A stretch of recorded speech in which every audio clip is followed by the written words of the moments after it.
Welcome to SS classes. तो dear student, आप लोग कैसे हो? आई होप आप लोग अच्छे होंगे। तो कल हम लोगों ने सर्कुलेटरी सिस्टम पढ़ा था, which is the chapter number 1 science. So आज हम लोग उसके आगे की चीज़ों को डिस्कस करेंगे। तो ये डिस्कस करने से पहले मैं आपको कहना चाहूँगी कि अगर आप मेरे चैनल पर नए हो तो इसे सब्सक्राइब कर दो और अपने इस जो वीडियो है उसको शेयर करो अपने दोस्तों के साथ। ओके, तो let's start. First describe the blood. तो ब्लड जो होता है वो क्या होता है, देखिए, in human beings substance are transported from one part of the body to another part through blood. जो भी ह्यूमन बींग्स होते हैं जैसे कि हम लोग, उनमें जो सब्सटेंस का ट्रांसपोर्टेशन होता है शरीर के एक पार्ट से दूसरे पार्ट में, वो ब्लड के थ्रू होता है। हम लोग जो भी चीज़ें खाते हैं, ठीक है, जो भी चीज़ें हम लोग खाते हैं या हम लोग जो ऑक्सीजन इनटेक करते हैं, कार्बन डाइऑक्साइड हम लोग शरीर से बाहर निकलती है, तो ये सारे जो प्रोसेस होते हैं, ठीक है, तो इसका मतलब है कि हमारे शरीर में कहीं ना कहीं एक तरीके का क्या है कि ट्रांसपोर्टेशन का काम हो रहा है, तभी तो पूरे शरीर में वो चीज़ें फैल रही हैं। तो वो कैसे हो रहा है? ब्लड के थ्रू, ठीक है। तो ब्लड भी एक सर्कुलेटरी सिस्टम का काम करता है, एक सर्कुलेशन का काम करता है। तो ब्लड में और भी बहुत सारी चीज़ें होंगी। तो ब्लड को हम लोग इसीलिए कनेक्टिव टिश्यू बोलते हैं, जो सर्कुलेट करता है throughout the body. There are two main components of blood. Blood में जो है दो मेन कंपोनेंट्स होते हैं, या फिर हम ये भी कह सकते हैं कि जो ब्लड होता है वो दो मेन कंपोनेंट से मिलके बना होता है। तो फर्स्ट है इसमें ब्लड प्लाज्मा एंड सेकेंड है ब्लड कार्पोसेल्स, ठीक है, यानी कार्पोसेल्स मतलब ब्लड की सेल्स जो होती हैं।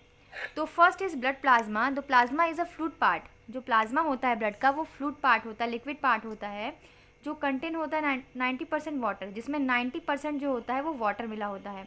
रिमेन 10%, मतलब बचा हुआ जो 10% होता है उसमें मिनरल्स होते हैं, जैसे कि सोडियम हो सकता है, पोटेशियम हो सकता है, कैल्शियम हो सकता है, और भी न्यूट्रिशन हो सकते हैं लाइक एंजाइम हो सकते हैं, एंड वेस्ट मटेरियल भी उसमें कंटेन हो सकते हैं।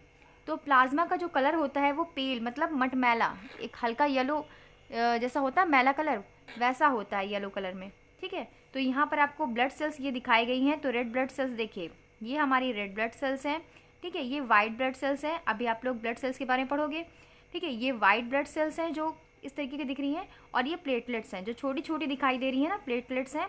और ये जो वाला जो पार्ट है हमारा येलो इस कलर का हल्का सा, वो क्या है? प्लाज्मा है, जो एक फ्लूइड की तरह होता है, ठीक है। तो चलिए अब देखते हैं हम लोग blood corpuscles. So how many type of blood corpuscles? There are blood corpuscles are 3 types. तो ब्लड कार्पोसेल्स जो होती हैं वो 3 टाइप्स की मेनली होती हैं, जिसमें फर्स्ट है हमारा रेड ब्लड सेल्स, जिसे हम लोग एरिथ्रोसाइट्स भी बोलते हैं, ठीक है। फिर सेकेंड है हमारा वाइट ब्लड सेल्स, जिसको हम लोग ल्यूकोसाइट्स भी बोलते हैं। प्लास्टलेट्स जो होता है इसको थ्रोम्बोसाइट्स भी बोलते हैं, ठीक है, sorry, platelets. Function of blood, तो चलिए देखते हैं कि कौन कौन से फंक्शन होते हैं ब्लड के। अभी आप लोग जो 5th में बच्चे हैं उनके लिए जानना ज़रूरी नहीं है कि रेड ब्लड सेल्स में क्या होता है, वाइट ब्लड सेल्स में क्या होता है। अभी आप लोग के सिलेबस के अकॉर्डिंग आप लोग को पढ़ना है, ठीक है। इसके आगे की जानकारी आप लोग को नेक्स्ट क्लास में, नेक्स्ट लेवल्स में पढ़नी है। तो फंक्शन क्या है, हमारा जो ब्लड हमारे अंदर प्रेजेंट होता है उसके कौन कौन से फंक्शन होते हैं, उसका काम क्या होता है। तो पहला काम तो हमारे ब्लड का होता है कि वो हमारी बॉडी के टेम्परेचर जो होता है उसको कांस्टेंट रखता है, ठीक है, हमारे बॉडी के टेम्परेचर को मेंटेन रखता है। और ये हेल्प करता है transportation of food and water from the digestive system to all the cell in the body. तो ये क्या करता है? ट्रांसपोर्टेशन करता है। अभी आपने पढ़ा कि जो ब्लड है वो ट्रांसपोर्टेशन करता है फूड का, वाटर का, ठीक है, हमारे डाइजेस्टिव सिस्टम से लेके पूरी सेल, पूरी बॉडी में ये क्या करता है? पहुँचाता है, ठीक है, वाटर या फूड को पूरी बॉडी में पहुँचाता है, हर एक सेल्स में। तो it help in transportation of harmful and unwanted waste from the cell to the excretory organs of the body. एक और फंक्शन इसका कि ये जो ट्रांसपोर्टेशन करता है उसमें जो हार्मफुल, जो हमारे शरीर के लिए, हमारी बॉडी के लिए जो हार्मफुल या फिर अनवांटेड वेस्टेज होते हैं उसको सेल के ज़रिए, ठीक है, हमारी बॉडी के एक्सक्रीटरी ऑर्गन के ज़रिए ये बॉडी से बाहर निकाल देता है ना। ये भी एक फंक्शन हो गया इसका। फिर है रेड ब्लड सेल्स जो होती हैं वो प्रेजेंट होती हैं हमारे ब्लड में, एंड ये हेल्प करती हैं ट्रांसपोर्टेशन ऑफ ऑक्सीजन। ये क्या करती हैं? ऑक्सीजन का ट्रांसपोर्टेशन करती हैं from the respiratory system, respiratory system से सेल में, जो प्रेजेंट होती हैं बॉडी के ऑल पार्ट में।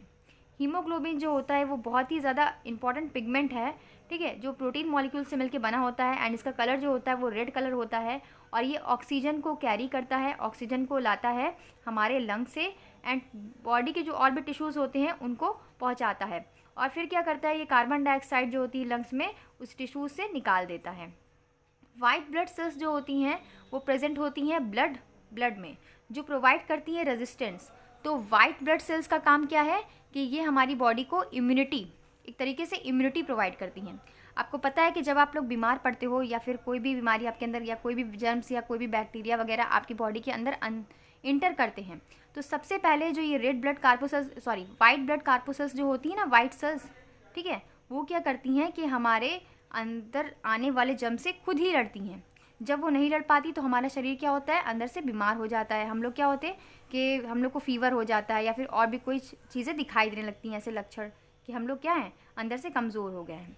तो पहले तो हमारे शरीर में कौन फाइट कर रहा है, ये वाइट ब्लड कार्पोसेल्स ही कर रही हैं। तो एक तरीके से ये इम्यूनिटी बढ़ाने का भी हमारे काम करती हैं, ठीक है। ये पैथोजन से या फिर कोई भी पैथोजन जैसे कोई भी दुश्मन हो गया, ठीक है, उससे खुद ही लड़ लेती हैं।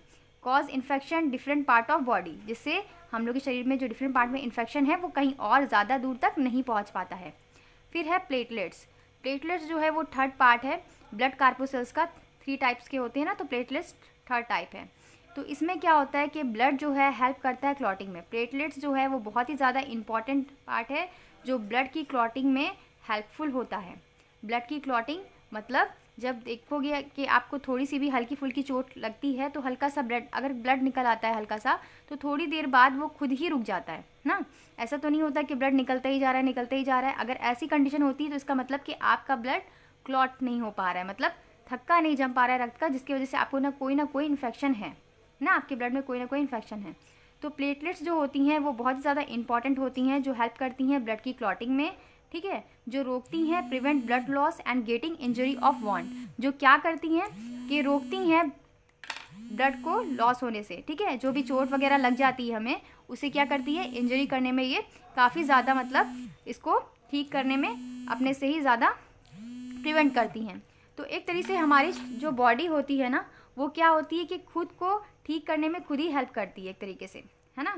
जब ऐसा कुछ नहीं हो पाता है तो हम लोग क्या होते हैं, अधिक बीमार पड़ जाते हैं। तो ये था ब्लड के बारे में। तो चलिए अब हम लोग पढ़ते हैं ब्लड वेसल्स के बारे में। तो ब्लड वेसल्स अगेन एक इम्पॉर्टेंट सर्कुलेटरी सिस्टम का काम करती हैं, ठीक है। तो यहाँ पर क्या क्या किस चीज़ का सर्कुलेशन होता है, हम लोग ये सारी चीज़ें डिस्कस करेंगे। तो ब्लड जो होती हैं वो फ्लो करते हैं नैरो ट्यूब लाइक स्ट्रक्चर।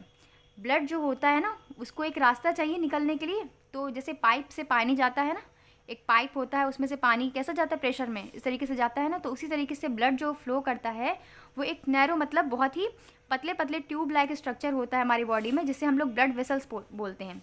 इसको हिंदी में नस बोलते हैं, ठीक है। ब्लड वेसल्स के ज़रिए ही वो ब्लड क्या होता है, पूरे शरीर में ट्रांसपोर्ट होता है, जिससे वो ऑक्सीजन वेस्ट सारी बॉडी से हमारे लेता है और फिर निकाल भी देता है। There are 3 type of blood vessels in our circulatory system. हमारे जो सर्कुलेटरी सिस्टम है उसमें 3 टाइप के सर्कुलेशन में ब्लड वेसल्स प्रेजेंट होती हैं। पहला है आर्टरीज, वीन्स एंड कैपिलरीज, ठीक है। तो यहाँ पर देखिए ब्लड वेसल्स का डायग्राम बना हुआ है। ये ट्यूब लाइक स्ट्रक्चर है जिसमें काफ़ी ज़्यादा चीज़ें और भी ज़्यादा क्या जंजाल बंधा हुआ है। मतलब ये वाली जो है ये थोड़ी सी हल्की मोटी वाली कैपिलरीज है, ये देखिए ये वेन्स हैं, ठीक है, और ये है आर्टरीज। आर्टरी से एंटर कर रहा है और वेन में क्या हो रहा है, ख़त्म हो रहा है। तो ये हमारी ब्लड वेसल्स है। इसके आगे हम लोग डिस्कस करेंगे ये है कि 3 टाइप के जो आर्टरीज, वेन्स एंड कैपिलरीज होते हैं उनमें ब्लड फ्लो कैसे करता है, ठीक है। तो सबसे पहले हम लोग डिस्कस करेंगे आर्टरीज़ को। तो बच्चों आर्टरीज़ जो होती है बहुत ही थिक इलास्टिक वॉल होती है, ठीक है। थिक मतलब थोड़ी मोटी होती है, इलास्टिक वॉल होती है। ये लोकेटेड होती है डीप इनसाइड द स्किन, ये हमारी स्किन के बहुत अंदर पाई जाती है। They carry pure oxygenated blood, तो ये कैरी करती है प्योर ऑक्सीजनेटेड ब्लड। प्योर मतलब जिसमें ऑक्सीजन ज़्यादा हो, ऑक्सीजन रिच ब्लड, ठीक है। तो ये हमारे हार्ट के डिफरेंट ऑर्गन से क्या, हार्ट से डिफरेंट ऑर्गन में ये पहुंचाने का काम करती है, किसको, ऑक्सीजन रिच ब्लड को। तो पल्मोनरी आर्टरीज जो होती है, सिर्फ ये वनली आर्टरीज ऐसी है जो कैरी करती है डीऑक्सीजनेटेड ब्लड को। डीऑक्सीजनेटेड मतलब जिसमें कार्बन डाइऑक्साइड ज़्यादा हो, ठीक है। और ऑक्सीजनेटेड रिच ब्लड मतलब जिसमें ऑक्सीजन ज़्यादा हो, इस बात का ध्यान रखिएगा, ठीक है। ऑरोटा जो होती है वो लार्जेस्ट आर्टरीज़ है, मेन आर्टरीज़ है जो हमारी बॉडी में क्या होती है, कमिंग आउट होती है हार्ट्स, मतलब ये आर्टरीज से क्या होती है, बॉडी से तुरंत हार्ट में जाती है। कैरोटाइड आर्टरीज जो होती है वो आर्टरीज कैरी करती है ब्लड को हमारे हार्ट से और फिर ये ब्रेन में पहुंचाती है ब्लड को, ठीक है। फिर है वेंस। वेंस जो होती है ये भी कैरी करती है डी ऑक्सीजनेटेड ब्लड। ध्यान रखिएगा, आर्टरीज जो होती है वो क्या करती है, ऑक्सीजनेटेड ब्लड को कैरी करती है, सिर्फ और सिर्फ एक को छोड़कर, किसको, पल्मोनरी आर्टरीज को छोड़कर। जबकि वेंस जो होती है वो डी ऑक्सीजनेटेड ब्लड को कैरी करती है, ठीक है, लेती है और बॉडी के सारे पार्ट्स में, हार्ट से लेती है और बॉडी के पार्ट से ले जाती है। तो पल्मोनरी वेंस जो होती है, वनली वीन एक ऐसी वीन है जो कैरी करती है ऑक्सीजनेटेड ब्लड को, है ना। Vein have thin wall, vein जो होती हैं वो थोड़ी पतली होती हैं एंड इनमें वॉल्व होते हैं, ठीक है। ये वॉल्व जो होते हैं अलाउ करते हैं ब्लड को टूवर्ड्स द हार्ट, मतलब सिर्फ हार्ट में जाने के लिए ही वहाँ पे क्या करते हैं, अलाउ करते हैं, ठीक है। तो वॉल्व जो होते हैं वो रोकते हैं blood from flowing back to the organs, उस ब्लड को दोबारा कहीं इसी ऑर्गन में जाने से रोकते हैं। ये वॉल्व जो होते हैं एक तरीके से ये दरवाजे का लॉक का काम करते हैं। वेंस जो होती हैं ये सिचुएटेड होती हैं वॉल्स में and just beneath the skin, ये स्किन के जस्ट नीचे पाई जाती है। This can be seen greenish blue tubes, तो आपको मेरी शायद स्किन में दिखाई भी दे रहा, और ये ग्रीनिश ब्लू जो है ना ये वेंस है, ठीक है। तो ये हमारी स्किन के जस्ट नीचे होती हैं। तो bringing blood to heart, upper part to lower portion of the body respectively, तो ये क्या करती है, ब्लड को हमारे हार्ट्स में से ब्लड को क्या ले आती है अपर पार्ट से लोअर पोर्शन में बॉडी के, एंड रिस्पेक्टिवली वॉल्व जो होती है वेंस में प्रेजेंट होती है, ठीक है, ओनली वेंस में ही प्रेजेंट होती है वॉल्व। फिर है हमारा कैपिलरीज। कैपिलरीज जो होता है वो ब्लड, ठीक है, ब्लड कैपिलरीज जो होता है वो थिनेस्ट होता है, उससे भी ज़्यादा पतला होता है, ब्लड वेसल से भी जो वेंस होती है उनसे भी ज़्यादा पतला होता है, और ये इंटरकनेक्टेड होता है arteries and veins in the body. अभी मैं आपको पीछे डायग्राम में समझाती हूँ, ठीक है। इंटरकनेक्टेड जुड़ा हुआ होता है आर्टरीज एंड वेंस से हमारी बॉडी में। ये वॉल्व जो होती है कैपिलरीज की बहुत ज़्यादा पतली होती है, जिसमें बहुत सारी गैसेज जो होती हैं उनका डिफ्यूज़न होता है ना, केमिकल सब्सटेंस का, जिसमें ये आसानी से कर पाती हैं। तो देखिए यहाँ पर आपको ये जो दिख रही है, ठीक है, कैपिलरीज जो है वो बहुत ज़्यादा पतली होती है। देखिए यहाँ पर क्या है, ये इंटरकनेक्शन, मतलब वीन को और आर्टरीज से क्या है, कनेक्टेड है ना, इंटरकनेक्टेड है, बीच में जुड़ी हुई है, जो बहुत ज़्यादा पतली है। वीन्स देखिए थोड़ी मोटी है और आर्टरीज क्या है, ज़्यादा मोटी है, ठीक है। तो इस तरीके से है। और फिर यहाँ पर देखिए क्विज जोन है, तो क्विज जोन में आप लोग को जो क्वेश्चन है वो खुद से सॉल्व करने होंगे। तो आज हम लोगों ने जो पढ़ा है उसको आप लोग एक बार रिवीजन कर लीजिएगा, और अगर आपको मेरी वीडियो अच्छी लगी हो थोड़ी सी भी तो प्लीज़ इसे लाइक कीजिएगा, अपने फ्रेंड के साथ ज़रूर शेयर कीजिएगा। Thank you, keep watching.